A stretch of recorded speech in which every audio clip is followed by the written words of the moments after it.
حضرت عمر فاروق رضی اللہ تعالیٰ عنہ کے بارے میں امام ابن جوزی نے لکھا ہے کہ رات کو نا گھر کے اندر بیٹھے بیٹھے اچانک رو پڑے حضرت عمر. 62 سال عمر ہے، خلافت کے آخری ایام چل رہے ہیں تو رو پڑے ایسے ہی گھر میں بلا وجہ ہی. آپ کی اہلیہ نے، زوجہ نے بیٹے کو اٹھایا، فرمایا پتہ کرو تمہارے باپ کو کیا مسئلہ ہے، کہیں کوئی تکلیف تو نہیں، درد تو نہیں، صاحبزادے آئے. ابا جی کیا بات ہے؟ فرمایا اماں کو بلاؤ. سب لوگ جمع ہو گئے تو جناب عمر فاروق رضی اللہ تعالیٰ عنہ فرمانے لگے کہ بیٹھو میرے ارد گرد. سب بیٹھ گئے تو فرمانے لگے آج جب میں مسجد سے نکلا تھا تو میرے نبی پاک کے سچے صحابہ، سچے رسول کے سچے صحابہ، حضور کے سچے غلام یہ کہہ رہے تھے کہ عمر بڑا ہی اچھا ہے، عدل والا ہے، انصاف والا ہے. تو ابا جی اس میں رونے والی کیا بات ہے؟ تو فرمانے لگے ڈر یہ لگتا ہے کہ باہر تو میں اچھا تھا، کہیں گھر میں تو نہیں کوتاہیاں کرتا رہا. میری بات پہ توجہ کرنا. کہیں گھر میں آپ باتیں سن لیں تو شاید جتنی میں کرتا ہوں دوسرا کاری کوئی نہ سکے، لیکن جب عمل کے راستے پہ ہم نکلتے ہیں تو وہ مسدود ہے، وہ بند ہے. عمل کس نے کرنا ہے؟ آپ کوئی آیت پڑھیں تو یہاں غلطی نکالنے والے 20 لوگ مل جائیں گے، 20 لوگ، لیکن اس آیت پہ عمل کرنے والے کتنے ملیں گے؟ تو حضرت عمر فاروق رو رہے تھے، کہنے لگے کہیں تمہارے حقوق تو نہیں پامال کرتا رہا. تو آپ کی اہلیہ نے جب سنا تو وہ کہنے لگی عمر مجھے تو بڑا پرانا شکوہ ہے، آپ کا جاہ و جلال اتنا تھا میں بات نہیں کر سکی. عمر تم نے سارا دن مسجد میں گزار دیا اور ساری رات نقاب اوڑھ کے مدینے کی گلیوں میں گزار دی، میں تو زندگی کی کوئی خوشی دیکھ ہی نہیں سکی. چاہ تو میرے اندر بھی تھے نا کہ میرا شوہر کچھ گھڑیاں بیٹھتا، کہیں مجھے لے کے جاتا، تو میں تو کچھ نہیں دیکھا، مجھے بڑا شکوہ ہے. تو حضرت عمر کہنے لگے چل اللہ کی رضا کے لیے معاف کر دے. بھئی معافی بیوی سے نہیں مانگی جا رہی، معافی اپنی غلطی کی مانگی جا رہی. یہ سمجھ لیں بیوی کے لیے تو خاوند کا بہت بڑا مقام ہے نا، لیکن یہاں غلطی کس بات کی ہے؟ اپنی کمزوری پر غلطی کا اعتراف کر کے معذرت کا سوال کیا جا رہا ہے. تو حضرت عمر کہنے لگے معاف کر دے. تو اہلیہ کہنے لگی میں نہیں معاف کرتی، میری شرط پوری کریں. فرمایا وہ کیا؟ فرمانے لگی قیامت میں جب اللہ آپ کے لیے جنت کا حکم دے گا تو آپ میری سفارش کریں گے اللہ کی بارگاہ میں؟ سفارش کریں گے کہ یا اللہ مجھے کپڑے دھو کے دیتی تھی، میری عزت کی حفاظت کرتی تھی، میرے بستر کو پاک رکھتی تھی، کہیں گے؟ تو حضرت عمر فرمانے لگے تیرے ساتھ وعدہ رہا، رب نے اگر عمر کو اپنے فضل، اپنے کرم اور اپنے محبوب کے صدقے جنت دی تو عمر تیرے بغیر جنت میں نہیں جائے گا. عمل کا رستہ، عمل کا رستہ. دیکھیں نا 2 دفعہ استاد بات کرتا ہے، 2 دفعہ،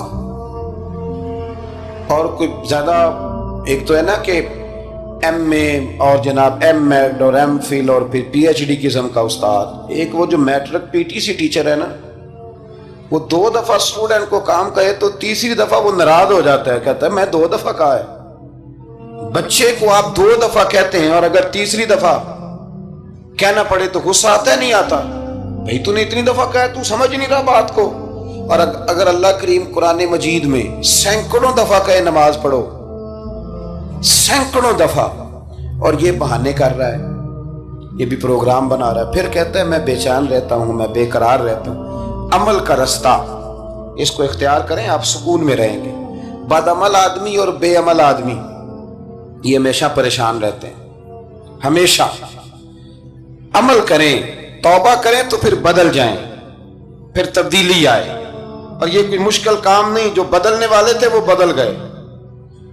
بڑا کچھ کرتے تھے پر پھر وہ لوگ بدل گئے. حضرت فضالہ رضی اللہ تعالیٰ عنہ کہتے ہیں کہ میں بڑا دلدادہ تھا عورتوں کا،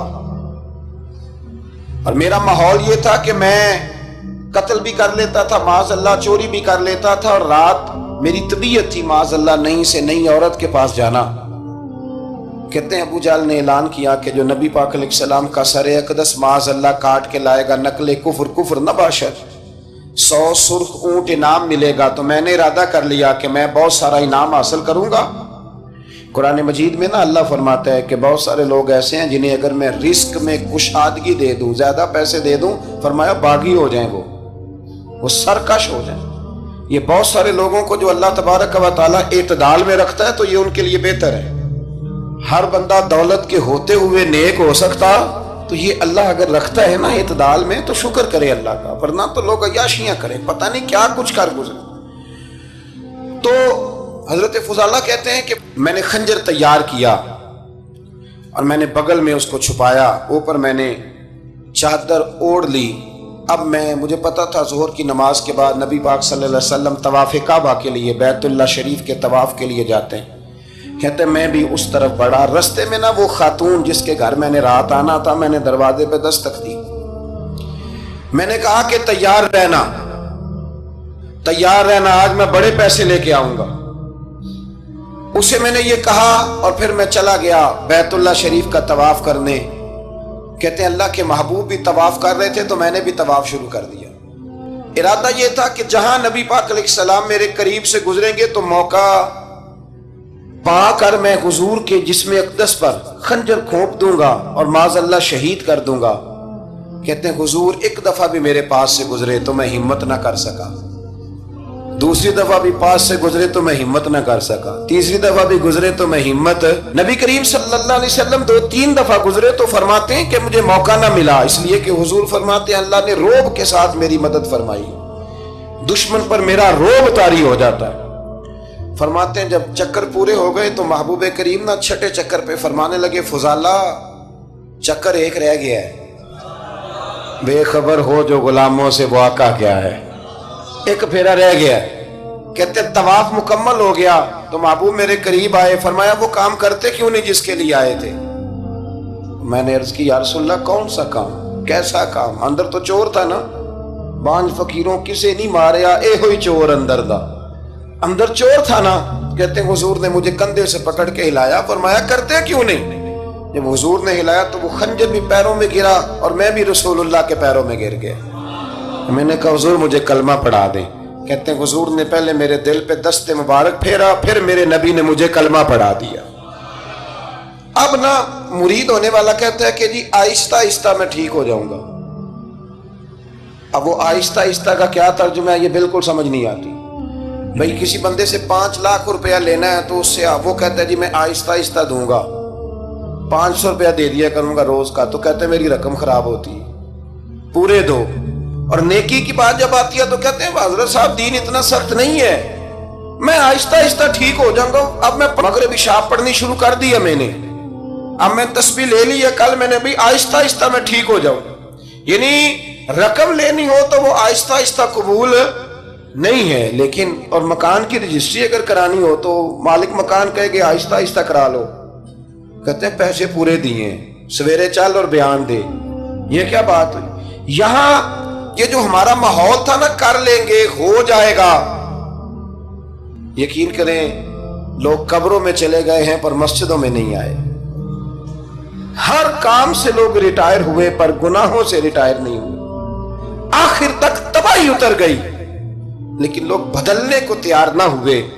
حضرت فضالہ کہتے ہیں ابھی میں نے کلمہ پڑھا، ابھی میں واپس آیا، رستے میں وہ بی بی کھڑی تھی، کہتے ہیں میں وہ شخص تھا کہ عورتیں مرتی تھی میرے اوپر اور کسی کی جرت تھی کہ وہ آئیں بائیں شائیں کرے، لیکن فرماتے ہیں میں بی بی کے پاس سے گزر گیا،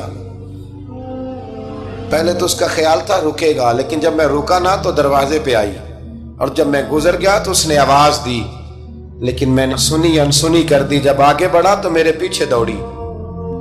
فرماتے ہیں مجھے پکڑ کے کہنے لگی فضالہ تجھے کیا ہوا، تو وہی نہیں جو یہاں سے گیا تھا؟ آپ فرماتے ہیں میں کبھی نہیں رویا تھا، میں کبھی نہیں رویا تھا، اور جب کہا نا تو وہی نہیں، کہتے میں نے سر اٹھایا تو میری آنکھوں میں آنسو تھے، میں نے کہا میں جو گیا تھا وہ نہیں ہوں، اب تو میں محمد عربی کا غلام بن گیا، اب میں وہ نہیں ہوں، اب نہیں ہو سکتا کہ کوئی میری نظر میلی ہو جائے، یہ کیسے ممکن؟ اپنا اسلام کی تعریف ہم نے یہ کی ہے کہ خبردار کوئی ہمارے قریب نہ آئے، ہم کسی کو بات نہیں کرنے دیتے کہ ہم مسلمان ہیں، ہم بات نہیں کرنے دیتے۔ پتہ کیا بات ہے، ایک میری یہ تقریر ہوتی ہے ممبر پہ، اور ایک میرا عمل ہوتا ہے جب میں سفر کرتا ہوں، جب میں گاڑی میں بیٹھتا ہوں، جب میں دوستوں سے ملتا ہوں، جب ان دونوں باتوں میں تضاد آتا ہے نا، تضاد، تو لوگ تقریر کو جذبات نہیں کہتے، ایک فن بن جاتی ہے تقریر۔ آپ کو پتہ ہے نا وائزین نعت خواں کہتے ہیں میں نے محفل لوٹ لی، پھر لوگ شمار کرتے ہیں کتنے لوگوں نے سبحان اللہ کہی، پھر لوگ شمار کرتے ہیں کہ آج 5 بندے روئے بھی تھے جب میں تقریر کر رہا تھا۔ تو پھر یہ فن ہے، یہ جذبات کا اظہار۔ سمجھ لیں بات کو کہ عمل جب آپ نہیں نہ کرتے عمل، تو آپ خود بڑے بے چین رہتے ہیں کہ یار یہ میں کیا کر رہا ہوں، یہ کون سا گورکھ دھندا ہے کہ میرا عمل صفر ہوتا جا رہا ہے۔ ہمارے ایک استاد تھے تو وہ فرمایا کرتے تھے کہ اگر پڑھے لکھے آدمی کو تم بے عمل دیکھو تو اس سے دور ہٹ جایا کرو، ورنہ تمہیں بھی بے عمل کر دے گا۔ میں نے ان سے عرض کی، میں نے کہا حضور یہ کیا ہے؟ تو فرمانے لگے اپنے حضرت صاحب سے پوچھنا، وضاحت کریں گے۔ میں نے حضرت صاحب سے کہا جی عجیب بات کر دی ہے، علم والے بندے کے پاس بیٹھ کے تو علم آتا ہے۔ تو وہ فرما رہے تھے کہ علم والے بندے کے پاس اگر وہ بے عمل ہو تو بالکل نہ بیٹھنا۔ تو حضرت صاحب فرمانے لگا انہوں نے صحیح کہا ہے۔ اب بات بہت بڑی ہے، پتہ نہیں آپ کی سمجھ میں آتی ہے نہیں آتی، بہرحال کر دیتا ہوں۔ پڑھا لکھا بندہ اگر بے عمل ہو تو اس کے پاس، تو میں نے کہا حضور کیوں؟ فرمانے لگے اس لیے کہ وہ اپنی بے عملی پر بھی دلائل دے گا۔